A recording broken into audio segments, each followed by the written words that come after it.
제목으로 은혜를 나누고자 합니다.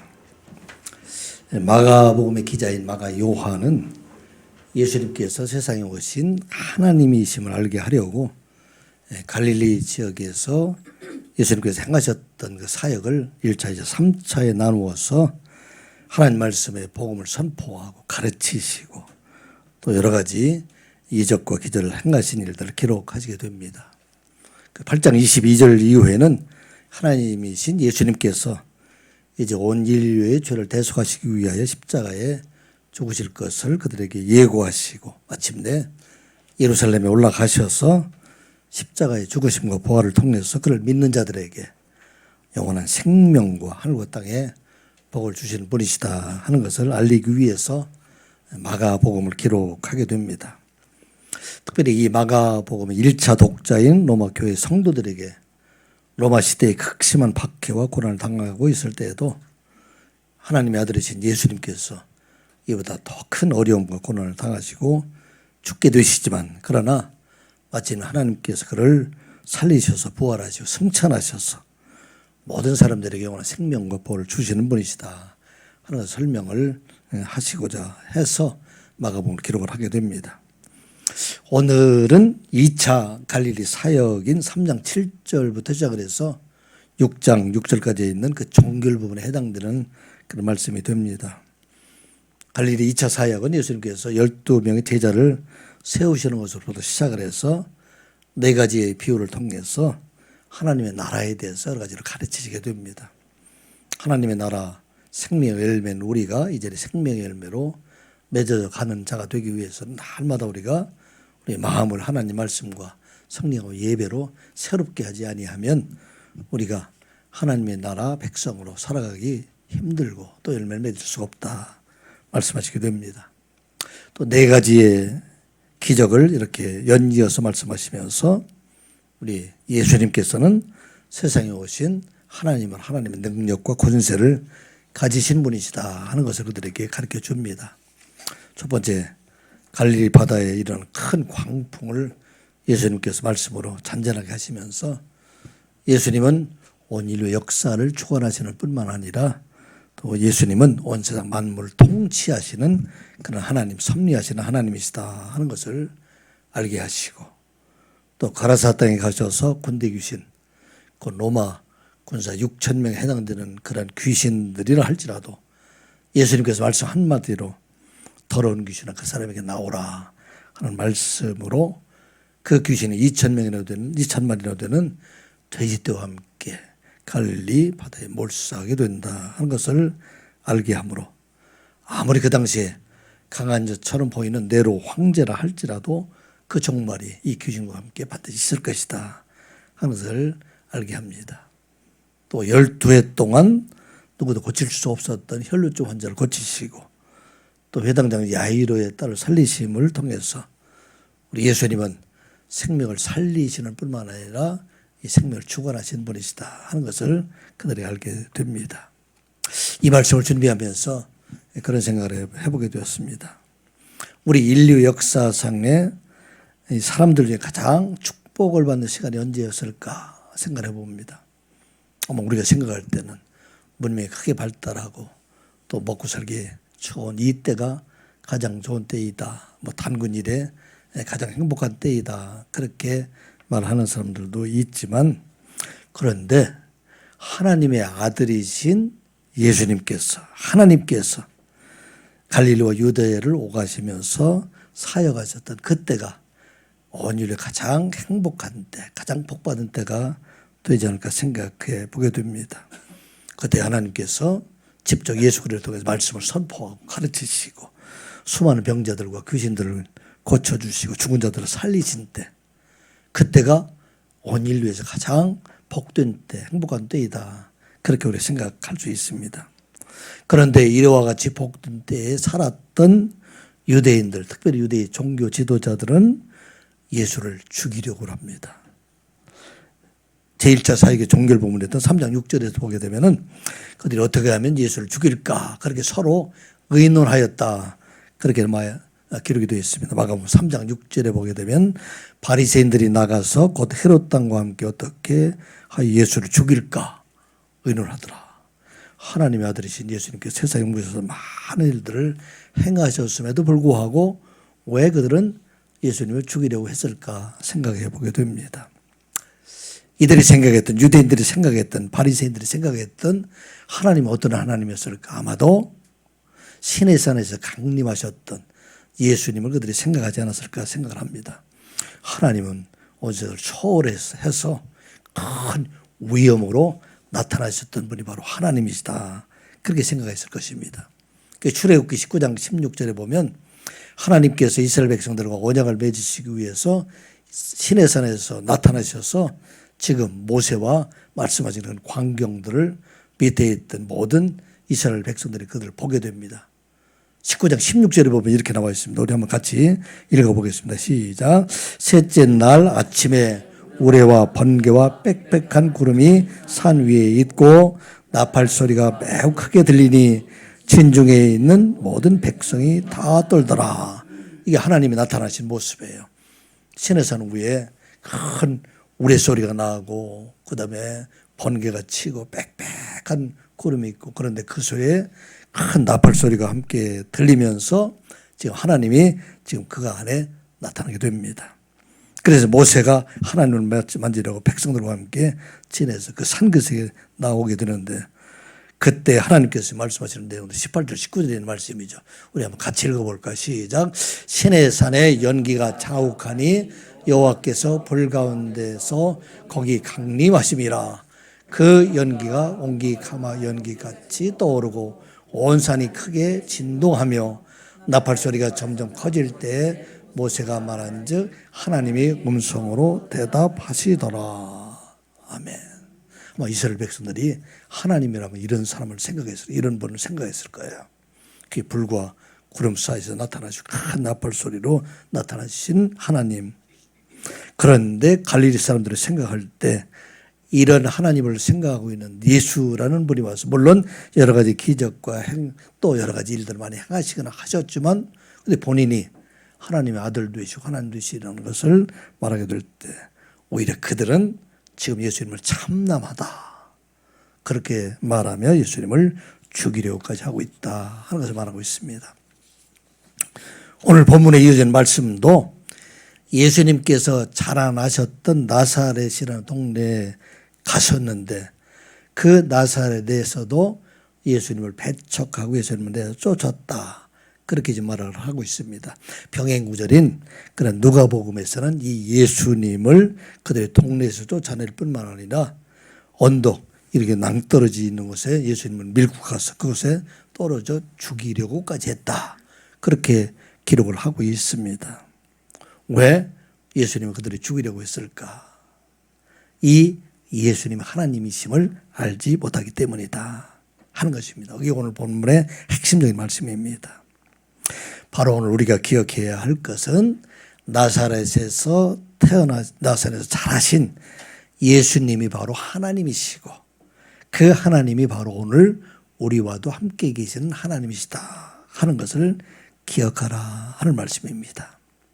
우리 하나님은 하늘에 계시는 하나님이실 뿐만 아니라 높은 곳에 계시는 하나님이실 뿐만 아니라 오늘 우리와 늘 함께 계셔서 우리 가운데 계시는 하나님이시다. 그 하나님은 오늘 예배하는 이 자리에도 함께 계시고 또 우리가 이 교회를 떠나서 우리가 가는 각 곳 그곳에도 함께 계시는 하나님이시다. 하는 우리가 잊지 아니하고 우리가 이 땅을 살아갈 동안에 나 혼자 살아가는 것이 아니라 온 세상을 창조하신 하나님이 나와 함께 계심으로 하나님과 동행하는 자로 살아가는 여러분들 되시기 바랍니다.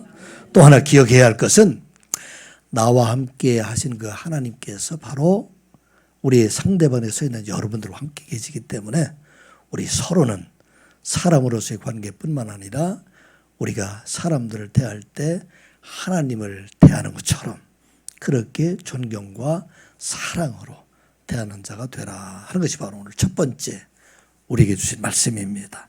1절 2절 말씀 같이 보겠습니다. 예수께서 거기를 떠나사 고향으로 가시니 제자들도 따르니라. 안식일이 되어 회당에서 가르치시니 많은 사람이 듣고 놀라 이르되 이 사람이 어디서 이런 것을 얻었느냐? 이 사람이 받은 지혜와 그 손으로 이루어지는 이런 권능이 어찌 됨이냐? 아멘.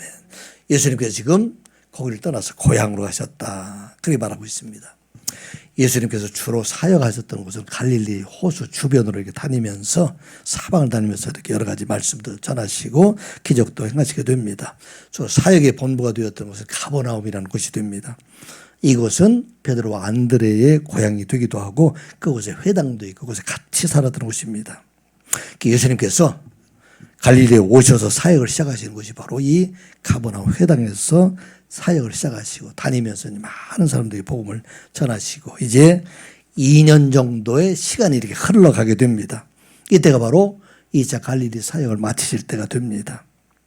예수님께서 4가지 기적 시리즈에 이어서 이제 혈루증 환자도 고치시고 회당장 야이로의 딸도 살리신 후에 이제는 예수님께서 하셔야 될 일들, 이 지상 사역을 마치시고 예루살렘에 올라가셔서 이제는 십자가에 죽으시는 일 부활하시고 승천하셔서 세상에 많은 사람들을 구원하시는 일들을 완성하시기 위한 때가 가까이 오게 됩니다.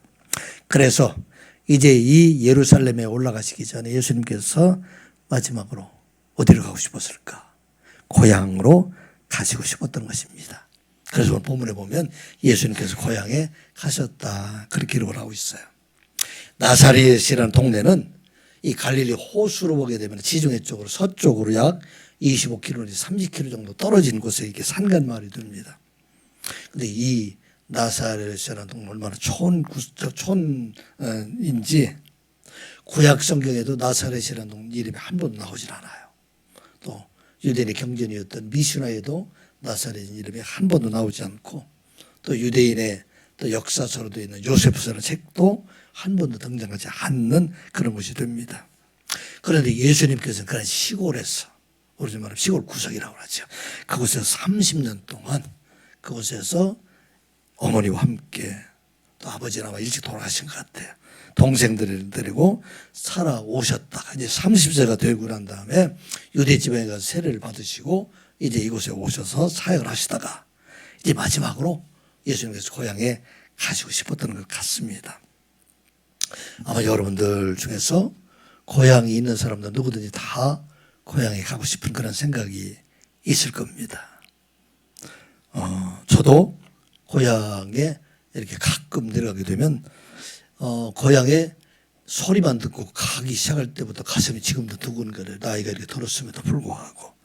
사실은 고향이라고 하더라도 12년밖에 살질 않았어요. 초등학교만 거기 나왔는데 그런데 부모님이 거기서 계속 사셨던 그런 곳이 되기 때문에 가게 되면 골목길 하나하나 다니면서 너무나 정겹고 또 그동안 뛰어놀았던 그런 산들을 보게 되면 그 산에 이제 지금 들어가지도 못해요. 산들이 너무 이제 울창해져서.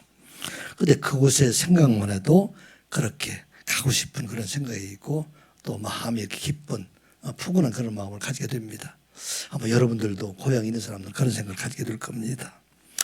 예수님도 그런 마음을 가지지 않았을까? 왜냐하면 예수님도 사람이시기 때문에. 그런데 예수님께서 이제는 갈릴리에 사역을 하시면서 많은 사람들이 복음을 가르치고 큰 이적과 기사를 행하시면서 이 일을 자기 고향에 가서도 아마 하시고 싶었을 것이다 생각이 됩니다. 그래서 예수님께서는 12명의 제자들을 데리고 지금 갈릴리로 가시게 됩니다. 12명만 갔을까요? 12명뿐만 아니라 예수님의 사역을 돕는 분들이 주변에도 아직 예수님의 제자로 택함을 받지 못했기 때문에 한 사람도 있었으면 아마 한 30명 사람들 이런 사람들이 그곳에 가게 됐을 거예요. 자, 동네 가면 떠들썩하게 되죠.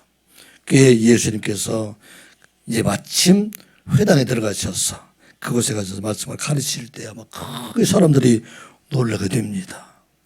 아니 이 예수라는 사람이 어떻게 이런 지식과 지혜를 얻었을까? 어떻게 그 손으로 행하는 이 모든 일들, 이 권능, 이 일들을 어떻게 행할 수 있을까? 아마 그 당시에도 이 회당에 예수님에 대한 소식을 듣고 사람들이 와서 아픈 사람을 고치고 귀신들의 사람들을 쫓아내는 일들, 이 일들을 아마 행했을 것입니다. 왜 이 사람들이 이렇게 놀랐을까요? 나사렛 동네에 있는 사람들은 예수에 대해서 너무나 잘 알고 있어요. 예수님께서는 사실은 고등교육을 받지를 않으신 분이에요. 아마 부모님으로부터 기초적인 초등교육만 받았고 랍비 교육도 받지 않고 사도 바울과 같이 가멜리엘 그런 문화생활로 교육받은 일들도 없는데 어떻게 저렇게 가르치는 그 말씀이 저렇게 지혜롭고 권능 있는 말씀으로 그렇게 가르칠 수가 있을까? 그렇게 생각을 해보게 됩니다. 다른 말로 얘기하면 이렇게 해석을 할 수가 있어요. 옛날에 우리 시골에서 초등학교만 나오고 시골에서 농사 짓는 사람들이 있었어요. 부모님 밑에서 계속 농사만 짓고 고향을 떠나지 않았던 사람들처럼 이와 같이 예수님도 그곳에 사시면서 아버지 일만 따라다니면서 일했던 이 예수가 30년 동안 집을 짓는 일만 다녔던 이 예수가 교육도 받지 않았는데 어떻게 이렇게 말씀을 가르칠 수 있고 큰 권능을 행할 수가 있을까? 그렇게 생각하게 됩니다. 그런데 예수를 왜 배척했을까? 저 예수님께서 저렇게 많은 제자들을 들고 오고 또 큰 권능을 행하시고 말씀을 가르치는 것을 보게 되면 이 동네에 큰 영광을 줄 사람임에도 불구하고 왜 예수님을 배척했을까? 생각해 보면 왜 그랬을까요? 아마 이 마가복음에는 기록이 되어 있지 않지만 예수님께서 가르치시면서 예수님께서 하나님 되심, 하나님께서 함께 계시고 이 일을 행하는 것은 내가 아니고 바로 하나님께서 함께 하신다고 가르치고 있기 때문에 자기를 하나님과 동등된 것으로 생각하고 그렇게 가르치고 있기 때문에 그들이 예수님을 배척하게 됩니다. 이 말씀이 요한복음에는 기록이 되어 있어요. 요한복음에 예수님께서 말씀을 가르치시면서 하나님이 바로 나와 하나 되시는 분이시다. 그리고 나는 하나님께서 주시는 일만 행하고 있다. 그렇게 말함으로 유대인들이 예루살렘에 있는 사람들이 예수님을 돌로 쳐서 죽이려고 하는 그런 일들이 일어나게 됩니다. 요한복음 10장 30절 32절에 보면 이렇게 기록이 되어 있습니다. 한번 같이 볼까요? 시작. 나와 아버지는 하나이니라 하신대 유대인들이 다시 돌을 들어 치려 하거늘 예수께서 대답하시되 내가 아버지로 말미암아 여러 가지 선한 일로 너희에게 보였거늘 그 중에 어떤 일로 나를 돌로 치려 하느냐. 예루살렘에 올라가서 예수님께서 하나님은 내 아버지 되시다. 하나님과 동등된 것을 생각할 때 유대인들이 예수님의 말씀에 대해서는 권능 있는 말씀이라 듣고 예수님이 행하는 그런 행위에 대해서는 그들이 많이 놀라워하고 있음에도 불구하고 예수님이 하나님 된다고 하니까 그래서 참남하다. 그래서 예수님을 지금 돌로 쳐 죽이려고 하는 그런 일들이 예루살렘에 있었던 것처럼 아마 나사렛 동네에서도 이 일을 행하시게 하는 분이 내가 아니고 짧은 마가복음을 다 기록할 수 없으니까 그래서 이 일들은 바로 하나님이시고 하나님께 나를 보내신 분이다. 그렇게 말을 하게 될 때 이 사람들이 지금 뭐라고 대답하고 있습니까? 3절에 있는 말씀이 바로 이 사람들이 배척하는 말입니다. 한번 같이 보겠습니다. 시작. 이 사람이 마리아의 아들 목수가 아니냐? 야고보와 요셉과 유다와 시몬의 형제가 아니냐? 그 너희들이 우리와 함께 여기 있지 아니하냐 하고 예수를 배척한지라. 나사렛 동네에 있는 사람들은 예루살렘에 있는 사람들보다 훨씬 더 예수에 대해서 잘 알고 있는 사람입니다. 예수는 한 번도 이 고향을 떠나지 아니하고 그곳에서 여기 보게 되면 목수다 이렇게 되어 있는 마리아의 아들 목수 이렇게 되어 있는데 이 이야기는 아마 마리아의 아들이라고 표현한 것은 예수님의 아버지였던 요셉은 그 당시에 계시지 않고 일찍 돌아가신 것으로 우리가 생각을 할 수가 있습니다. 그래서 병행 구절은 마태복음에서는 마태복음 13장에서는 그 목수의 아들이 아니냐 그렇게 기록을 하고 있어요. 그 이야기는 지금 예수님의 아버지였던 요셉은 목수였었고 그 목수의 일을 아들인 예수님께서 지금 함께 했다 그렇게 우리가 생각할 수가 있어요. 그런데 이 목수라고 되어 있는 텍톤이라는 이야기는 나무를 다루는 목공일 뿐만 아니라 기술자, 건축가라는 그런 이야기가 됩니다. 여러분들 집 질 때 목공 하나만 들어가는 게 아니잖아요. 집을 질 때는 철골을 세우는 사람들도 있어야 되고 또 거기에다 또 이게 인테리어 하는 사람들도 있어야 되고 또 목수를 해야 되는 사람도 있고 이 일들을 다 했던 분이 바로 예수님이 됩니다. 그런데 예수님께서 30세가 될 때까지는 이 동네에서 이 주변에 다니면서 이와 같이 집 짓는 일만 하고 다녔던 예수가 어떻게 하나님의 아들이라고 얘기할 수 있느냐. 이게 바로 핵심적인 말씀입니다. 그리고 그 예수의 동생들도 우리가 잘 알고 있는데 그 동생이 누구예요? 야고보도 있고 요셉도 있고 시몬과 또 유다도 있는데 어떻게 같은 형제가 있는데 내가 하나님이라고 될 수 있느냐 말하기도 하고 또 여동생들 이런 너희들도 다 함께 있는데 어떻게 내가 하나님이라고 말할 수 있느냐. 그게 바로 오늘 이들이 배척하는 이야기입니다. 그런데 오늘 이 말씀을 통해서 우리들에게 놀라운 진리의 말씀을 우리에게 주십니다. 바로 이 사람 마리아의 아들 목수가 바로 하나님이다 하는 사실, 이게 놀라운 하나님의 그런 진리의 말씀이 됩니다. 우리 하나님은 높은 곳에만 계시고 불 속에만 계시고 하늘에만 계시는 그런 하나님이 아니라 이제 예수 그리스도를 통해서 이 세상에 오셔서 사람과 같이 되시고 사람 가운데 계실 뿐만 아니라 그 예수 그리스도께서 바로 오늘 우리와 함께 계시다 하는 것을 말씀하고 있는 것입니다. 그 예수는 우리가 상대로 보는 것이 아니라 대상을 보는 것이 아니라 우리와 함께 계신 나의 하나님, 나의 예수님이 된다 하는 것을 말씀하고 있는 것입니다. 그러므로 우리는 이제는 그래서 하나님의 자녀가 되고 우리 영원한 생명을 가진 자가 된다 하는 것을 말씀하고 있습니다. 이 이야기는 바로 성경에서 예언된 말씀이에요. 우리 하나님은 이제 하늘에 계시는 하나님이실 뿐만 아니라 세상에 오실 것이다. 사람 가운데 오실 것이다 하는 이 이야기를 지금 요셉에게, 요셉은 마리아가 잉태되었다는 그런 사실을 알고 가만히 끊고자 할 때 그때 마리아에게 나타나서 지금 얘기를 했습니다. 뭐라고 됐습니까? 마태복음 1장 23절에 기록된 말씀입니다. 한번 같이 읽어보겠습니다. 시작.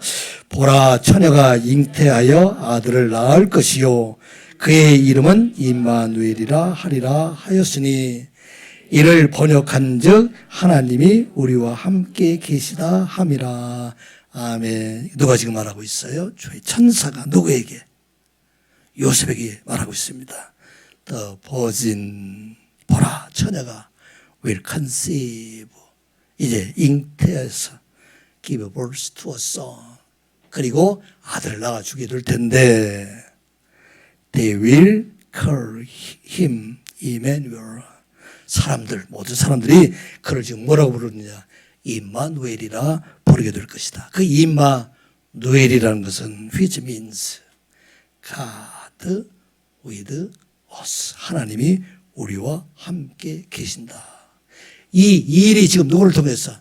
나사렛에서 30년 동안 사셨던 예수 그리스도를 통해서 우리에게 이루어졌다는 말씀입니다. 이 이야기는 하나님이신 예수님께서 우리와 함께 거하심을 우리에게 보여줌으로 그 하나님이 오늘도 우리와 함께 계시다 하는 것을 말씀하고 있는 것입니다. 이미 700년 전에 이사야 선지자를 통해서 예언했던 그 예언이 나사렛 동네에 계신 예수님께서 실제 몫을 일하시면서 우리와 함께 일하시면서 그 하나님이 함께 계심을 우리들에게 보여주게 하셨다 하는 말씀입니다. 이 말씀은 예수님이 제자들에게도 하신 말씀이에요. 제자들이 이제 예수님께서 떠나가게 되신다. 그런 일로 인해서 몹시 그들이 그 마음속에 심히 근심 걱정하고 있을 때 그때 예수님께서 그들에게 말씀을 합니다. 내가 이곳을 떠나가게 되지만 이제는 나뿐만 아니라 나와 함께 하셨던 하나님께서 이제 성령으로 우리에게 임하셔서 우리 가운데 거하실 것이다. 그렇게 제자들이 말씀하십니다. 이 말씀이 요한복음 14장 23절에 기록된 말씀입니다. 한번 같이 읽어보겠습니다. 시작. 예수께서 대답하여 이르시되 사람이 나를 사랑하면 내 말을 지키리니 내 아버지께서 그를 사랑하실 것이요 우리가 그에게 가서 거처를 그와 함께 하리라. 아멘. 제자들이 막 근심걱정하고 있을 때 그때 예수님께 제자들이 말합니다. Jesus replied. 예수님께서 대답하셨습니다. 뭐라고 대답하셨어요? 이리 와. 누구든지 어떤 누구예요? Who loves me. 나를 사랑하는 사람은 누구든지 will obey my teaching. 어떻게 될 것이다? 내가 가리키는 그런 말씀을 그들이 순종하게 될 텐데 그렇게 되면 어떻게 합니까? My father will love them. 내 아버지. 내 아버지 누구야? 하나님이라는 얘기입니다. 하나님께 그를 사랑하실 뿐만 아니라 그 뒤에 놀라운 말씀이죠. We. 여기 we는 누구와 누구를 지금 말하고 있을까요? 이 we는 누구를 말하고 있죠? 이 we will come to them. we는 누구를 지금 말하고 있어요? 예수님을 보내신 분이 누구예요? 예수님 보내신 누구예요? 하나님. 그 하나님이 예수님이 하나님과 함께 come to them. 나를 사랑하는 사람, 그 사람한테 와서 make our home with them. 여기 our home은 누구예요? 누구의 집이에요? our home은 누구의 집이에요? 예수님과 하나님의 집을 우리 마음속에 이루어지게 하겠다, 만들겠다 하는 얘기입니다. 이게 바로 갈릴리의 나사렛에 오신 예수님께서 우리와 함께 가신 것처럼 이제 예수님께서 십자가의 죽으심과 부활과 승천을 통해서 성령으로 다시 오시게 되면 예수님 혼자 오시는 것이 아니라 누구와 함께? 하나님과 우리 함께 오셔서 우리 가운데 거하시게 된다 하는 말씀입니다. 사랑하는 성도 여러분, 이게 바로 성도예요. 우리가 생각할 때 하나님이 어디 계신가 생각할 때가 있지만 그런데 우리가 예수를 사랑하고 예수를 믿는 그 말씀 안에 살아가게 되면 우리의 삶 속에 어느 곳을 가든지 하나님께서 예수님께서 성령으로 하나님과 같이 오셔서 우리 안에 거하시는 하나님이시다 하는 것을 말씀하고 있습니다. 자, 이 말씀이 지금 사도 바울도 디모데에게 바로 이와 같이 얘기할 때 너는 바로 이와 같이 하나님의 사람, 하나님의 아들이다 그렇게 말을 합니다. 여러분 이게 잘 여러분 들었던 말씀이죠. 한번 디모데 전서 6장 11절 12절 말씀 같이 한번 보겠습니다. 시작. 오직 너 하나님의 사람아 이것을 피하고 의와 경건과 믿음과 사랑과 온유와 인내를 따르며 12절 믿음의 선한 싸움을 싸우라 영생을 취하라 이를 위하여 네가 부르심을 받았고 많은 증인 앞에서 선한 증언을 하였도다. 아멘. 이거 누가 누구에게 한 말이죠? 사도 바울이 누구에게? 디모데에게 지금 한 말이에요. 디모데는 지금 뭐라고 했으면 오지? 너 디모데는 하나님의 사람. 여기 뭐라고 돼? Man of God. 하나님의 소유된 사람. 하나님이 함께한 사람. 하나님의 영으로 지키는 사람. 하나님이 인도하는 사람. 너와 늘 하나님이 함께하는 사람들이 되기 때문에 이 땅에 살아갈 동안에 믿음의 선한 싸움을 싸울 뿐만 아니라 내게 주신 그 영생을 지키는 자가 되라 하는 말씀입니다. 사랑하는 성도 여러분, 이 말 꼭 잊지 않도록 여러분들 기억하시기 바랍니다. 우리 바로 하나님의 사람이에요. 하나님의 아들입니다. 예수님께서 이제는 하나님의 영으로 우리와 함께 거하심으로 우리가 이 땅을 살아갈 동안에 우리는 사람이지만 또한 하나님의 자녀로 살아가게 하신다 하는 걸 우리가 기억하고 날마다 믿음의 선한 싸움을 싸우며 이제는 하나님의 사람으로 영생을 얻는 자로 살아가는 여러분들 되시기를 주님의 이름으로 축복합니다. 또 우리가 잊지 말아야 될 것, 제가 처음에 여러분들이 말한 것처럼 우리 안에 계시는 하나님이 바로 여러분들 앞에 함께 계시는 하나님이시다. 그러므로 여러분들이 만나는 모든 사람들도 하나님처럼 대하며 살아가는 자가 되라 하는 것을 말씀합니다. 이마누엘의 하나님은 나만의 하나님이 아니에요. 신앙적으로 왜곡된 사람들이 자기만 신앙이 높은 것처럼 생각해서 사람들을 비난하거나 또 저주하는 그런 사람들 많이 있잖아요. 그 하나님은 내게뿐만 아니라 바로 여러분들에게도 함께 있고 여러분들 가족에 있는 사람들, 여러분 만나는 사람들, 예수의 이름을 부르는 모든 사람들에게도 하나님 앞에 함께 계시는 하나님이시다 하는 말씀입니다. 제가 여러분들에게 여러 번 말씀드렸던 차인표라는 배우가 만났던 예수님에 대한 이야기를 여러분들 몇 번 말씀드렸습니다. 컴패션 운동을 열심히 했던 사람이 시네라, 차인표 씨의 남편 아내들은 그 시네라라는 배우가 있었는데 마침 인도의 캘커타의 컴패션 활동 일환으로 그곳에 가서 어린아이들을 만나주고 그곳에 어린아이들에게 이제 도와주는 이런 일을 하기로 돼 있었는데 자기가 갈 수가 없어서 갑자기 일이 생겨서 그래서 그 당시에 예수를 믿기는 믿되 그냥 왔다 갔다만 하던 믿던 자기 남편 차인표를 보내게 됩니다. 다른 회원들과 섞여가는 것이 싫어서 이 차인표는 1등석을 타고서는 인도에 이제 가게 됩니다.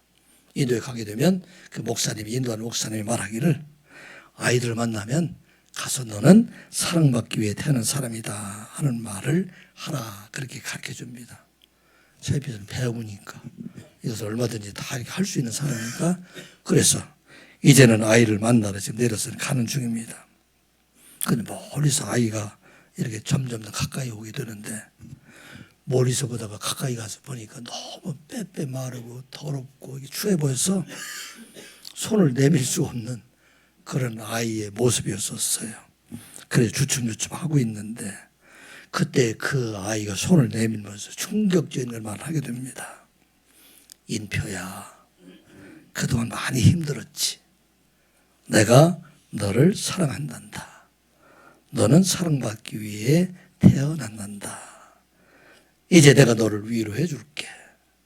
너무나 또렷한 그의 소리를 듣고 깜짝 놀라고 바로 그 어린아이에게 임했던 예수 그리스도를 만나게 된다 하는 얘기입니다. 이 이야기는 무슨 얘기입니까?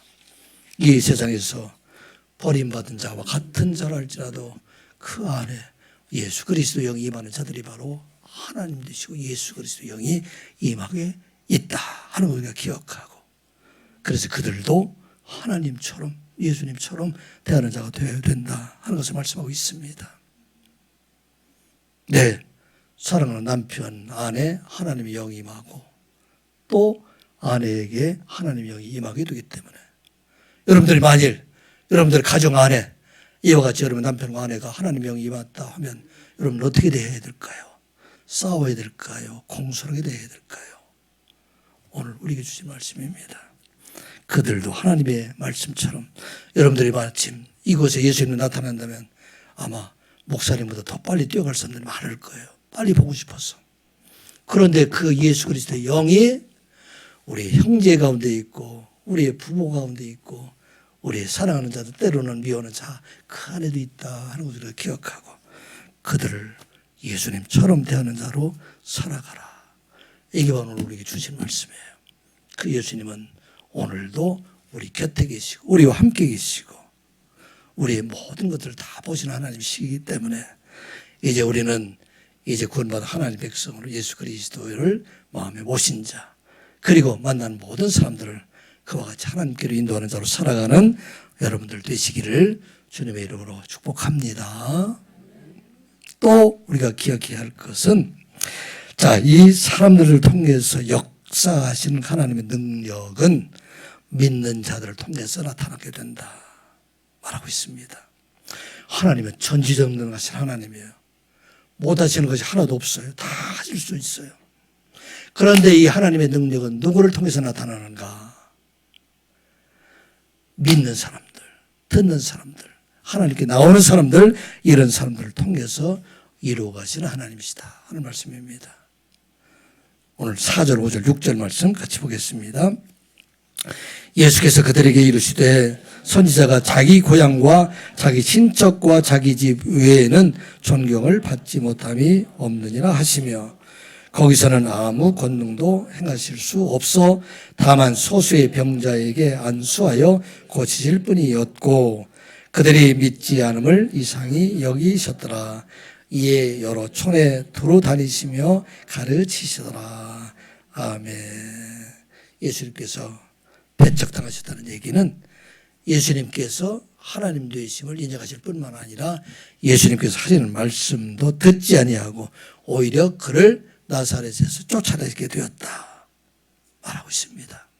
예수님께서 더 이상 그곳에 사실은 그 사람들을 사랑하는 마음으로 가졌음에도 불구하고 그곳에 아무것도 행할 수가 없다 하는 것을 말하고 있습니다. 이때 예수님께서 말씀하시기를, 나사렛 사람들에게 말씀하시기를, 선지자가 고향과 친척과 자기 집 외에는 존경받지 못한다. 그 말씀을 하시고 더 이상 그것에 기적을 행하지 못하셨다 말하고 있습니다. 여기 4절에 있는 말씀은 당시에 헬라 세계와 유대 세계에서 보편적으로 있었던 아마 그런 속담들 이용해서 하신 말씀이었을 것입니다. 사실은 예수님께서 고향에서 더 존경을 받았음에도 불구하고 받아야 함에도 불구하고 오히려 쫓겨나게 된 것, 이것은 그 사람들이 예수님에 대해서 가지고 있던 고정관념들, 30세가 될 때까지 매일 일만 하시던 저분이 어떻게 하나님 말씀을 전할 수 있을까, 그런 고정관념으로 인해서 예수님 오히려 배척하게 되었다 하고 있습니다. 예수님뿐만 아니라 유대인들이 다 나중에 예수님을 배척하게 되는 그 이유는 그들이 생각하는 하나님과 예수님 말씀하는 하나님과 달랐기 때문에, 그들이 생각하는 하나님, 어떤 하나님의 큰 권세를 가지고 로마 군대를 능히 이길 수 있는 하나님으로 생각을 했는데, 우리 예수님은 어떤 하나님, 예수님이었어요. 십자가에 죽으시는 그런 예수님, 가장 나약한 모습으로 우리에게 보여주셨기 때문에, 그래서 오히려 그들은 예수님을 배반하고 떠나게 되었다 하는 것을 말씀하고 있습니다. 사실은 예수님뿐만 아니라 선지자들 중에서 고난과 핍박을 당하지 않은 사람은 거의 없습니다. 대표적인 선지자가 엘리야 같은 선지자, 예레미야 같은 선지자, 또 이사야 같은 선지자, 이런 선지자들이 다 고난을 당하게 됩니다. 엘리야 선지자 같은 경우에는 아합왕을 대적해서 아합왕의 악한 그런 행위들을 우상 숭배하는 것을 대적해서 하나님께서 이곳에 비를 내리지 않겠다, 오를 내리지 않겠다 그렇게 선포하고 난 다음에 그 다음부터는 숨어 다녔잖아요. 나중에 갈멜산에 대적을 하고 난 다음에도 이세벨이 이제 내가 죽이겠다 그런 얘기를 하니까 또 도망을 가서 보엘세반 모든 곳에 도망가게 되고, 그 마지막 이제는 하늘에 오르게 되지만 이와 같이 숨어 다니는 고난을 당하게 됩니다. 예레미야 선지자도 마찬가지로, 이사야 선지자도 결국 나중에 문하세 시대에 십자가에 죽었다 그런 얘기가 됩니다. 왜 선지자들을 통해서 말씀을 선포하게 있음에도 불구하고 그들을 배척하고 있을까?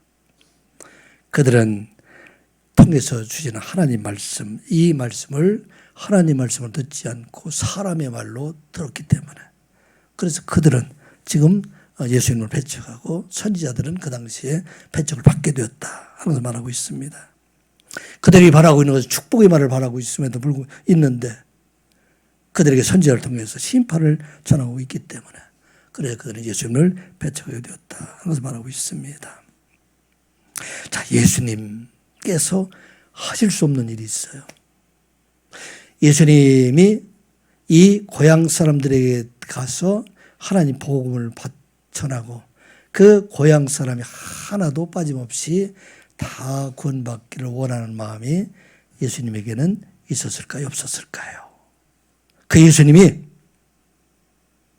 갈릴리에 있는 다른 사람들하고 나사렛 동네에 있는 사람하고 비교했을 때 예수님은 갈릴리에 있는 다른 사람을 더 사랑했을까요? 나사렛 동네에 있는 자기 고향 사람들 더 사랑했을까요? 누굴 더 사랑했을까요? 예수님은 하나님이기 때문에 다 사랑하는 것처럼 보이지만, 그런데 아마 예수님께서 사람이시기 때문에 더 갈릴리 사람들보다도 나사렛 사람들을 더 사랑하지 않았을까?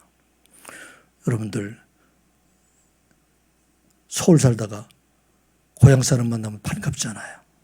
똑같은 마음으로 막 그렇게 그들에게 사랑하는 마음으로 그들을 구원하고 싶은 마음이 있었음에도 불구하고 예수님께서 아무것도 할 수 없었던 것은 그들이 배척했기 때문에, 믿지 않았기 때문에, 그래서 아무것도 할 수가 없다 하는 것을 말씀하고 있습니다. 온 세상을 구원하시는 하나님, 그 구원의 완성을 이루어 주셨지만 그 구원은 바로 믿는 사람들의 것이 된다 하는 것을 말하고 있습니다. 하나님께서 하나님의 축복을 우리에게 준비하고 계셨는데 그 축복을 누가 받을 수 있다고요? 믿는 사람들, 예수를 믿는 사람들만 받을 수가 있다. 이 말씀이 요한복음 14장 12절에 기록이 되어 있어요. 우리 한번 같이 읽어보겠습니다. 시작. 내가 진실로 진실로 너희에게 이르노니 나를 믿는 자는 내가 하는 일도 그도 할 것이요 또한 그보다 큰 일도 하리니 이는 내가 아버지께로 감이라. 아멘. 누구에게 하신 말씀이에요? 제자들에게 하신 말씀이에요.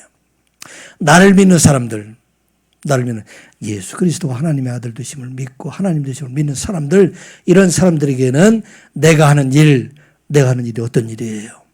병자를 고치고 죽은 자를 살리고 귀신을 쫓아내고 그런 그 모든 일들도 그들이 할 수 있다. 어떻게? 나를 믿는 사람들.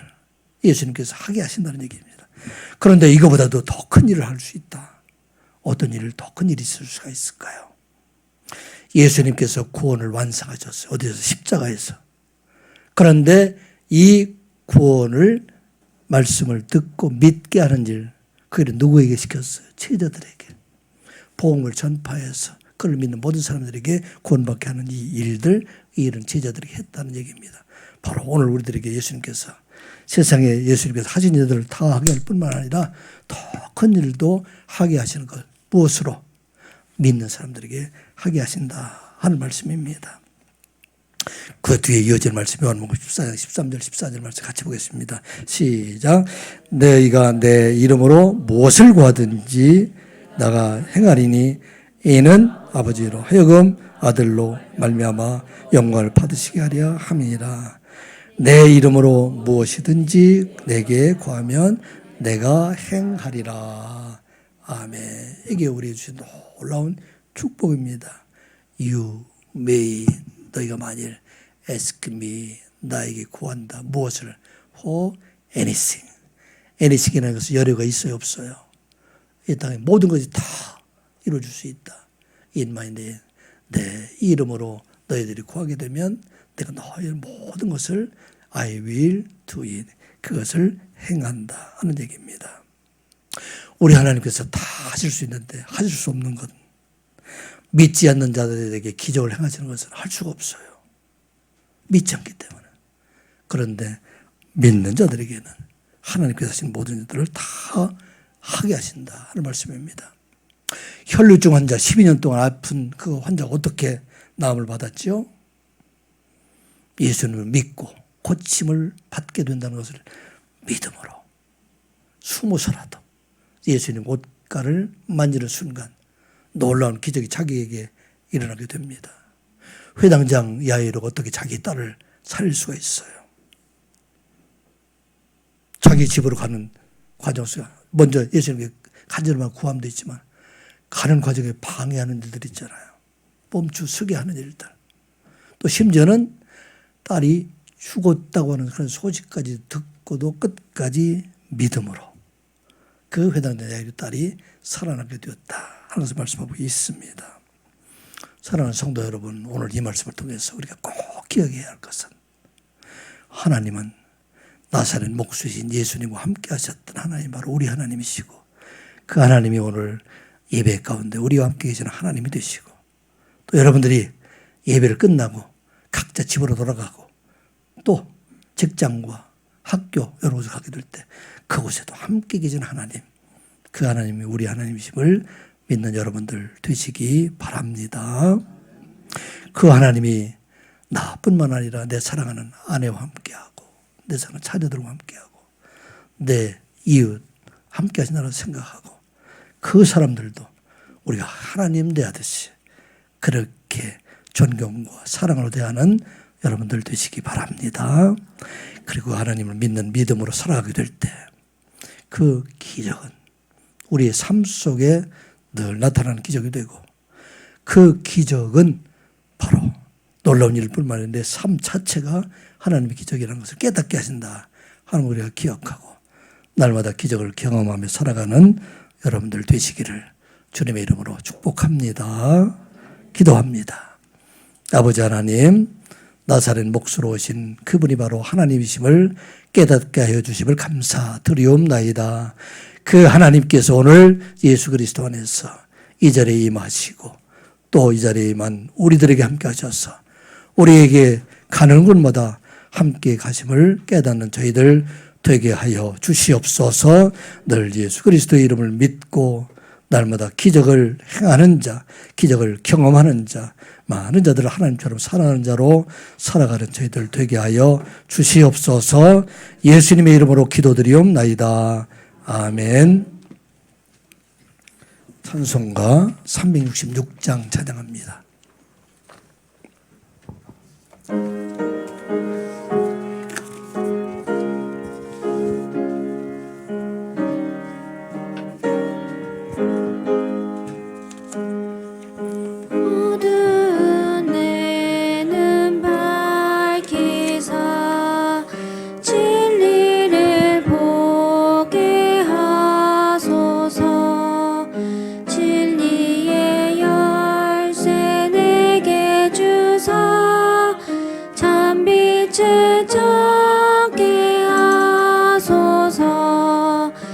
깊으신 뜻을 알고자 엎드려 기다리오니 내 눈을 뜨게 하소서. 성령이여 맡겨진 내 귀 여시사 주님의 귀한 음성을 이 귀로 밝히 들을 때에 내 기쁨 한량 없겠네. 깊으신 뜻을 알고자 엎드려 기다리오니 내 길을 열어주소서. 성령이여 봉해진 내 입 여시사 복음을 널리 전하고 차가운 내 맘 녹여주사 사랑을 하게 하소서. 깊으신 뜻을 알고자 엎드려 기다리오니 내 입을 열어주소서.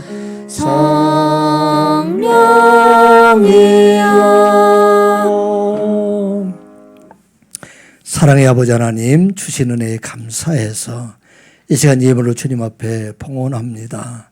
모든 것이 하나님의 것이지만 구별하여 열애한을 주님 앞에 드리고 감사의 제물 하나님 앞에 예물을 드리고 성전을 사랑하는 마음으로 간축 헌금과 영혼을 사랑하는 마음으로 선교 헌금을 주님 앞에 드립니다.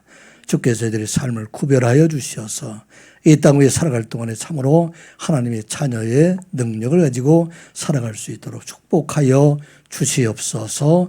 저들이 가는 것이 복이 되게 하여 주시고 하는 일이 복이 되게 하여 주셔서 많은 자들의 생명을 살리는 자로 쓰임받을 수 있도록 축복하여 주시옵소서.